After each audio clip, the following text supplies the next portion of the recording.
इस बीच हमारे माननीय मुख्य अतिथि मुख्य अभ्यागत पधार चुके हैं और शंख ध्वनि के साथ उनका स्वागत।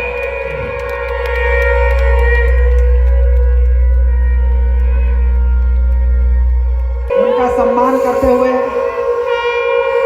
अत्यंत हर्ष का विषय है। लीजिए हमारे सभी बलरामपुर जिले के रामानुजगंज गांधी मैदान में संस्कार भारती के द्वारा हमारी संस्कृति हमारी पहचान कार्यक्रम का आयोजन किया गया, जिसमें बतौर मुख्य अतिथि मशहूर अभिनेता एवं महाभारत धारावाहिक में कृष्ण का रोल करने वाले नीतीश भारद्वाज मुख्य अतिथि के तौर पर सम्मिलित हुए। कार्यक्रम में भारतीय संस्कृति को लेकर कई प्रस्तुतियां दी गईं, जहां पर राम लक्ष्मण जानकी की झांकी में तैयार बच्चों ने आकर्षक प्रस्तुति दी। इस अवसर पर पहुंचे मशहूर अभिनेता नीतीश भारद्वाज ने कहा कि संस्कार भारती की ओर से मुझे राष्ट्रीय उपाध्यक्ष की जिम्मेदारी दी गई है, जिसके कार्यों का मैं निर्वहन कर रहा हूं। हमारी संस्कृति हमारी पहचान हमें अपनी संस्कृति एवं देश से परिचित कराती है। ऐसा कार्यक्रम देश के हर कोने में होना चाहिए। साथ ही देश की वर्तमान परिस्थिति को लेकर भी उन्होंने कई तरह की बात की और पत्रकारों से चर्चा की। आज मैं यहाँ बलरामपुर अंबिकापुर संस्कार भारती रामानुजम गंज तो है ही, या संस्कार भारती के राष्ट्रीय उपाध्यक्ष के रूप में उपस्थित हूँ। हमने एक संस्कार भारती की ओर से एक बीड़ा उठाया है, हमारी संस्कृति हमारी पहचान। ये जहाँ जहाँ भारतवर्ष में ये हो सके इस कार्यक्रम को हमको करना है, क्योंकि आज थोड़ी सी विपरीत परिस्थिति निर्माण हो गई है। जो भारत इस शब्द पर आपत्ति करने वाले लोग कुछ निर्माण हो गए हैं इस देश में। इसलिए हमारी संस्कृति क्या है, हमारी सभ्यता क्या है और किस प्रकार से वही हमारी पहचान है, ये पुनः पुनः समाज के सामने इस बात को रखना आवश्यक हो गया है। ये विवशता हमारी है और बड़े गौरव के साथ आज हम ये बात करने जा रहे हैं और उसकी शुरुआत रामानुजगंज से शुरू होने जा रही है। इसलिए आज मैं यहाँ पर उपस्थित हूँ। बाकी आपके जो प्रश्न होंगे मैं तत्पर हूँ उत्तर देने के लिए।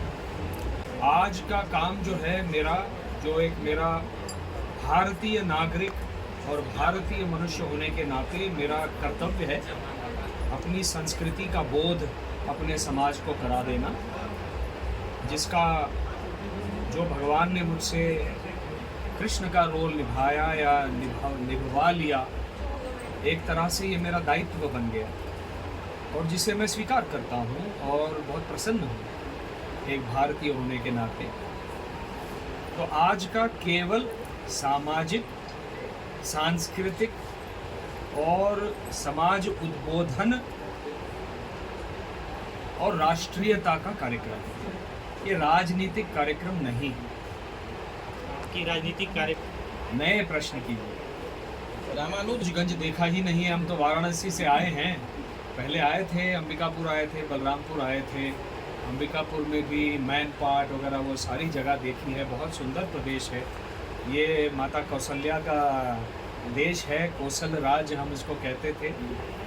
और इतना सुंदर है जिसको मैं भारत का, जो लोग कहते हैं कश्मीर स्विट्ज़रलैंड है, तो मैं छत्तीसगढ़ को भारत का यूरोप मानता हूँ, बल्कि यूरोप से भी बहुत अधिक सुंदर है। और यहाँ पर जो वन संपदा है वो अभूतपूर्व है, जो एक प्रकार से शांति प्रदान करने के लिए जो आवश्यक है।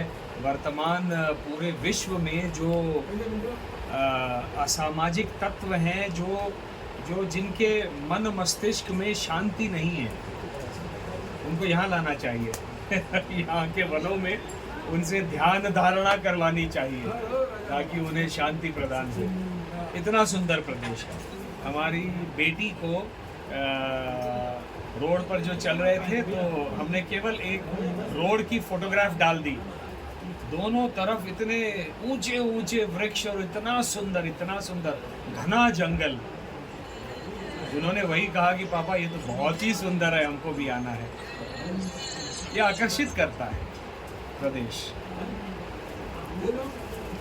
संस्कार भारती की साधारण सभा होगी, उसमें तय होगी। हम केवल आदेश का पालन करते हैं।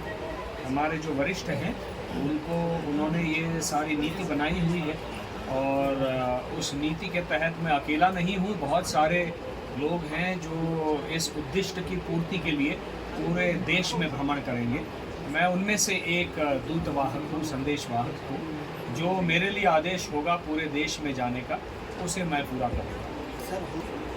पहले तो जैसे मैंने कहा कि हमारी संस्कृति क्या है, सनातन शब्द का अर्थ क्या है। कितने लोग जानते हैं सनातन शब्द का अर्थ क्या है?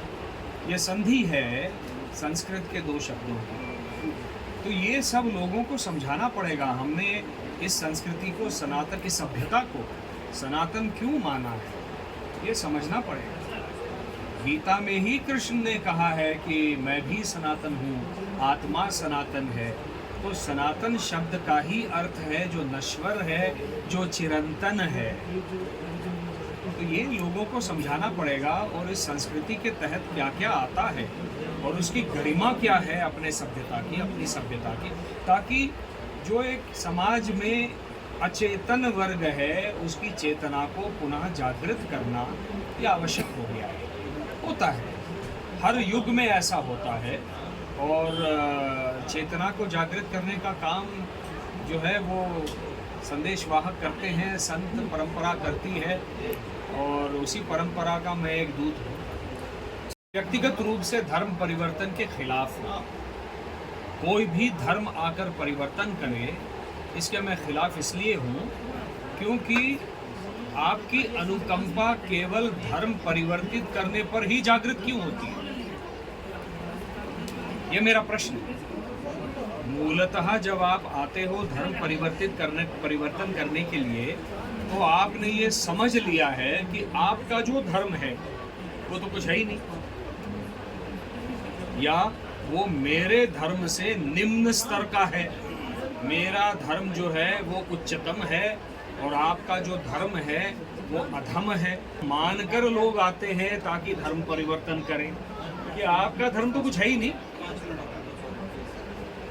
तो मेरा उनसे केवल ये कहना है कि पहले इस जंगल में जाएं और कुछ पशु पक्षियों का धर्म परिवर्तन करके दिखाएं, फिर आए धर्म परिवर्तन मनुष्य का करने के लिए। उनकी भी संस्कृति है, पशुओं की, पक्षियों की, प्राणियों की, वन संपदा की, प्रकृति की, उस सबका एक धर्म है। उनमें से किसी का धर्म परिवर्तन करके दिखाएं। तो ये मेरा आक्षेप है।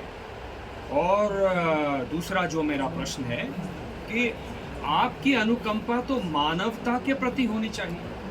वो व्यक्ति किसी भी धर्म का हो, वो बच्चा या व्यक्ति किसी भी जात का हो, वर्ण का हो, संप्रदाय का हो, अगर आपके मन में अनुकंपा है तो उसके लिए आपको वो काम करना चाहिए। वो केवल धर्म परिवर्तित करने के बाद क्यों जागृत होती है, या धर्म परिवर्तन करने के लिए क्यों दिखावा किया जाता है, इस पर मेरा आक्षेप है और मैं खिलाफ हूँ धर्म परिवर्तन। ये मानना है कि ये भारत सनातन देश है, भारतीय सभ्यता और संस्कृति सनातन है, यहाँ का धर्म, यहाँ का दर्शन सनातन है, इसीलिए और उच्च कोटि का है। वसुधा एवं कुटुंबकम, ये पूरी वसुधा जो है, वसुधा एवं कुटुंबकम, ये मेरा परिवार है, सब कुछ मेरा है, सब कोई मेरे परिवार का एक अंग है। ये इतना व्यापक, इतनी व्यापक दृष्टि रखने वाली सभ्यता और संस्कृति है। इसलिए इस देश का नाम जो संविधान में इंडिया दैट इज भारत लिखा हुआ है, मैं अपील करने जा रहा हूं आज के कार्यक्रम के माध्यम से, इंडिया इस शब्द को हटाया जाए, क्योंकि संविधान के बाहर भी लिखा हुआ है भारत का संविधान। हिंदी में लिखा हुआ है भारत का संविधान, वही हो कॉन्स्टिट्यूशन ऑफ भारत, और इस देश का नाम भारत बने, इंडिया हटा दिया जाए, जो कि अंग्रेज़ों का दिया हुआ नाम है। ये हमारा नाम नहीं है। ये आज मैं मंच से केंद्र की सरकार को अपील करने जा रहा हूँ।